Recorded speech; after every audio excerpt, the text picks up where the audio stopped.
السلام علیکم ورحمۃ اللہ وبرکاتہ۔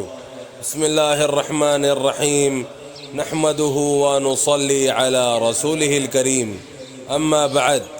حضرت سلیمان علیہ السلام نے اپنے بیٹے کو نصیحت کرتے ہوئے فرمایا، اے میرے بیٹے، نامناسب بحث و مباحثہ اور جنگ و جدل سے بچو، کیونکہ یہ ایسا بے سود اور بیکار مشغلہ ہے جس سے سوائے ضیاع وقت کے کچھ ہاتھ نہیں آتا، بلکہ الٹا دوسروں کے دلوں میں عداوت و دشمنی کا بیج بونے کا سبب ہے۔ حضرت زیاد بن حدیر کہتے ہیں کہ حضرت عمر بن خطاب رضی اللہ عنہ نے ایک مرتبہ مجھے مخاطب کر کے فرمایا، اے ابن حدیر، کیا جانتے ہو کہ ایک مومن کے ایمان و اسلام کو کیا چیز نقصان پہنچاتی ہے؟ میں نے عرض کیا، فرما دیجئے۔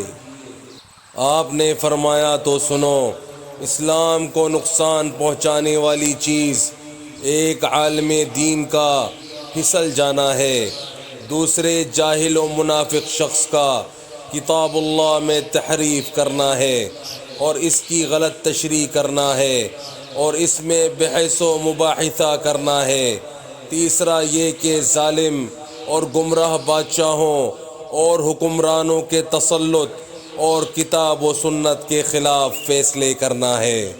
بس میرے بھائیوں دوستوں، جو آج ہم نے پڑھا ہے سنا ہے، اللہ پاک ہمیں اسے سمجھنے کی، عمل کرنے کی اور دوسروں تک پہنچانے کی توفیق عطا فرمائے، اور حضور صلی اللہ علیہ وآلہ وسلم کے مبارک طریقوں پر چلنے والا بنائے۔